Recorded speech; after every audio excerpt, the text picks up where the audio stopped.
we're in a state where slavery has been accepted wholesale. I am concerned about certain directions that AI could take that would be not good for the future. And there are people who believe that the ruling class has the legitimate moral right to rule, and other people are legitimately their slaves. If we create some digital superintelligence that exceeds us in every way by a lot,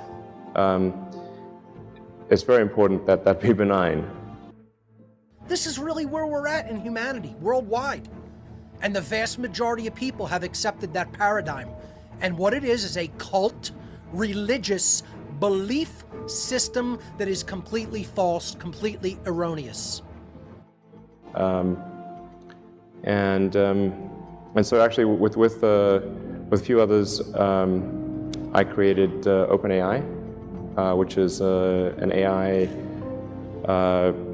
it's a nonprofit actually, so there's no, I think the governance structure here is important. So we want to make sure that there was not some fiduciary duty to generate profit off of the AI technology that's developed. So we created this 501c3, but I think it's quite different from, a lot of sort of 501c3s are, they don't have a high sense of urgency, and like they're not like, they're not really sort of developing technology at a fast pace, but OpenAI is. So OpenAI has a very high sense of urgency, and the talent, I think that the people that have joined are really, really amazing. And the intent with OpenAI is to democratize AI power. There's a quote that I love from Lord Acton. He was the guy that came up with power corrupts and absolute power corrupts absolutely, which is that freedom consists of the distribution of power and despotism in its concentration. And so I think it's important, if we have this incredible power of AI, that it not be concentrated in the hands of a few and potentially lead to a world that we don't want.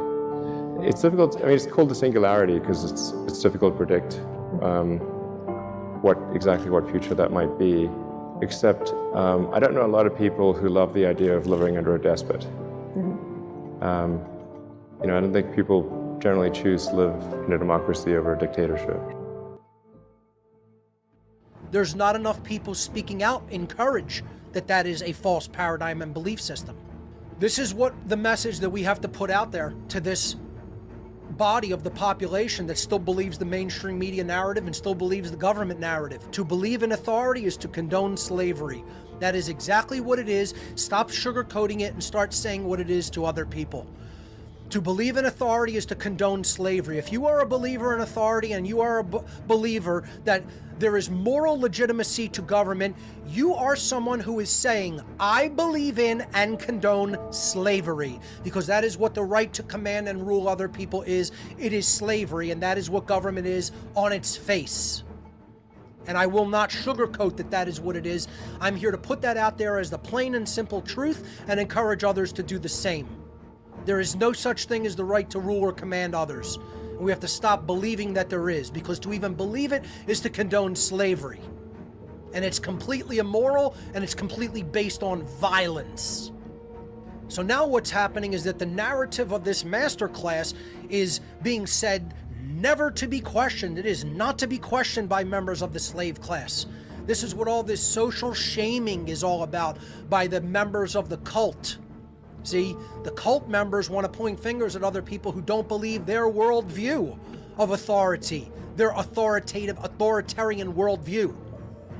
They want to say, oh, shame on you. No, not shame on us. Shame on you for accepting that slavery is morally legitimate. How about that? That's how the tables have to be turned. Your worldview is false and illegitimate, morally, on its face. And now, big tech companies, big tech corporations are trying to make it impossible to get the word out by censoring social media and censoring people and deplatforming them. And all that's going to do is incite very, very dark days ahead, let's just say.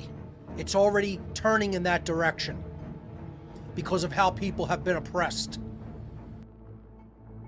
I think if AI power is widely distributed, and there's not, say, one entity that has some super AI that is 1,000,000 times smarter than anything else. If instead the AI power is broadly distributed, and to the degree that we can link AI power to each individual's will. So like you would have your AI agent, and you would, like, everyone would have their sort of AI agent, and then if somebody did try to do something really terrible, well, then the collective will of others could overcome that bad actor. Which you can't do if there's one AI it's either has its own will, or more likely, at least in the beginning, is controlled by some small set of people.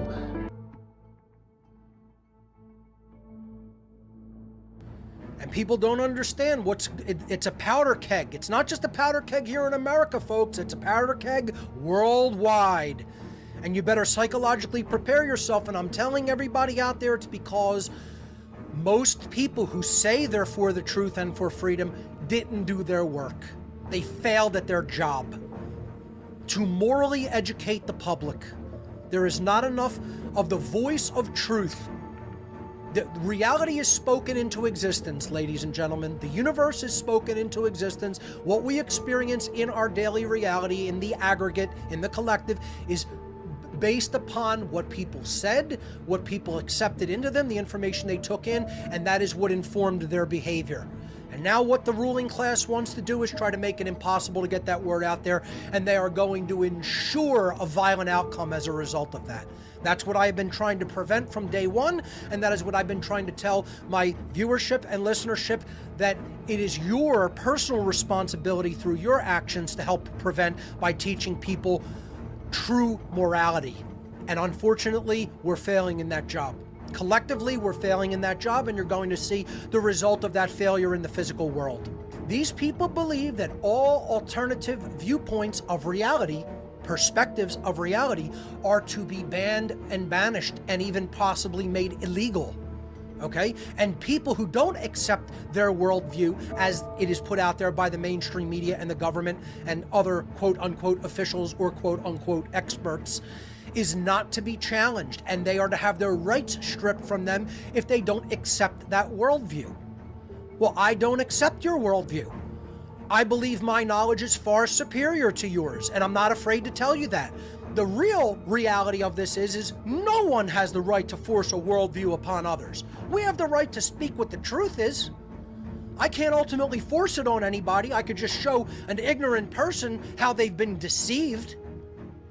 But just like I can't force my worldview on other people, no one can force their worldview on me or others. Because here's the truth of the matter, folks. Government, media, and even scientists are not the arbiters of truth. Truth exists independently of any human being's perception of it. It is our goal to bring our perception into alignment with that which is, namely the truth. And we have to do that through a rigid truth discovery methodology and taking in high volumes of eclectic information from all over many different sources, even those we don't agree with. Putting them all together, logically weeding out all inconsistencies so that we distill it down to the base essence of that which is true. And only then can we say we have an accurate understanding of what is taking place. And most people do not do that process. Ladies and gentlemen, I do that process, and I'm not going to have people that don't do it tell me what I must believe because an expert said it. I will perform the truth discovery methodology process on the information myself and come to my own conclusion about it, and so should everyone else. So no one's going to tell me other people are the arbiters of truth. No one is the arbiter of truth, not even me. Not you, not anyone as an individual. Their conclusions do not mean that it is the truth, and their conclusions cannot be violently pushed upon others. That is what is unfortunately taking place in our world.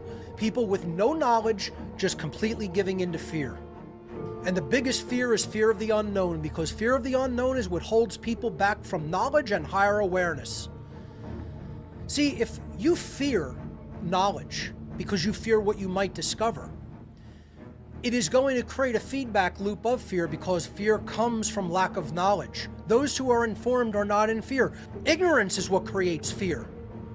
Refusal of truth is what creates fear. I have no such fear because I've accepted what truth is, and I've aligned my perception to it. But here's where we're at, folks, societally. This is what self-mastery is all about. Understanding the laws of the universe, understanding natural law, and then actually applying that true spirituality in one's life through our behaviors, through our actions, in the right way, through right action. The next way out is self-respect. True respect, true looking again at the qualities of ourself as an individual. Self-respect is the true healer. You want to cure the real human sickness?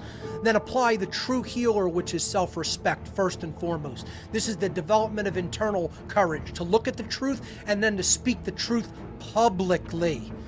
Not just to your family and friends where you think it's safe.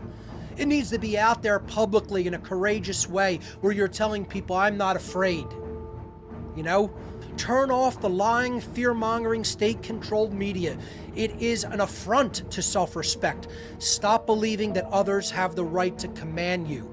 There is no such right. There is so much moral right. This is the way out. True courage.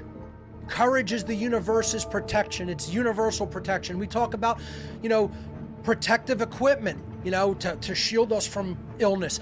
This is the real universal protection to shield us from spiritual illness. That's what courage is. Be bold and mighty forces will come to your aid. The people who are stepping up, the people who are saying, no, we're not going to have this. We're going to go back to our lives. We're not going to take government mandates. We're not going to take government commands, because you don't have the right to command us. We are free and we're going to act like it. Stepping into that kind of courage creates the universe's protection. I'm protected because I'm not afraid. I'm not afraid of what can be done to me in the physical domain. And you know what real protection is going to come in the form of? Stepping into the courage to teach natural law. That's a spiritual understanding. If you exercise courage for the right things, and you teach the right things, and you teach natural law, mighty forces of creation will come to your assistance and aid in your life, in all your endeavors. And that is where my protection comes from. So we have to say the lost word, which is no, and we need to fall in love with it. This is the lost word. We have to say no to evil. We have to say no to authoritarianism. We have to say no to worldview violence. We have to say no to external control. No one has the right to externally control, rule, or command us. And we need to fall in love with that word. That is a vibratory energy of courage and protection, the word no. No, you don't own me. No, I am not your slave. No, you don't have the right to command me and others. No one does.